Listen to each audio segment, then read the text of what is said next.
Voir les photos, ça nous donne le sourire et ça nous remet dedans, mais en réalité, moi j'ai toutes les émotions, toutes les sensations et toutes les images qui sont extrêmement présentes dans ma tête à chaque étape de ce voyage en fait. Je suis encore pleinement dedans. Je pense qu'il faut vraiment des mois pour réussir à revenir sur Terre. Et on a vécu des choses tellement fortes là-bas. Il y a le K2 qui ressort juste des nuages. Nous, Ouais. la lumière elle est folle. Ces photos ont été prises au Pakistan, et plus précisément à la frontière sino-pakistanaise. C'est là que Liv et Zeb ont vécu une aventure hors du commun. Un projet mûri pendant 4 ans. Une virée en très haute altitude. Une balade en amoureux, direction le sommet du K2. S'il y a une montagne de plus de 8000 mètres à faire, ça sera quand même celle-là parce que c'est la plus belle. Donc c'est aussi pour ça qu'on est parti sur le K2, parce que c'est une montagne qui motivait beaucoup Zeb. Moi j'ai lu énormément de littérature sur le K2 et quelque part je pense que j'étais aussi attirée par cette montagne et j'aime le challenge. Alors on est parti pour le K2. Devant nous, le fameux bottleneck. Et tout en haut, c'est le sommet.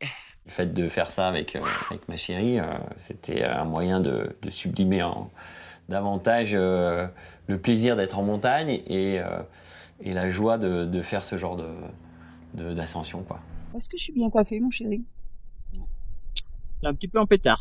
Ouais, je vais remettre mon bandeau. Raconté comme ça, on pourrait presque croire que Liv et Zeb sont partis passer des vacances sympas à la montagne. Mais en fait non, car gravir le K2 sans oxygène, avec tout le matériel à portée, ce n'est pas vraiment la définition d'une balade tranquille, c'est même tout le contraire. C'est dur l'altitude. Ouais. Nos corps, ils sont destroy.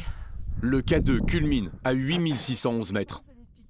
Et plus on monte, plus c'est dur. Quand on dépasse les 8003, là ça devient vraiment dur. Et pour donner un ordre d'idée, on a mis 3 heures pour faire les 150 derniers mètres de dénivelé.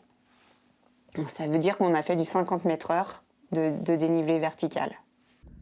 150 mètres parcourus au mental, 150 mètres et ensuite le bonheur total. Alors, juste le temps de respirer. Bravo! Et c'est la deuxième partie du programme qui va commencer, la descente en parapente. Dur.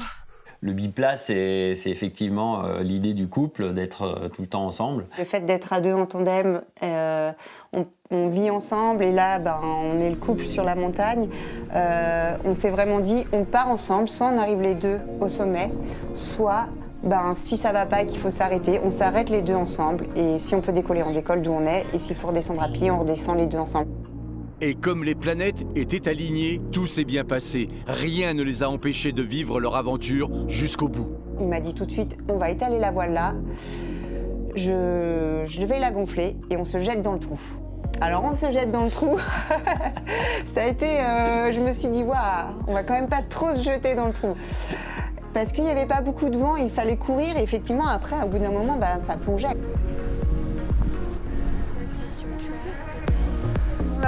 On l'a fait ensemble.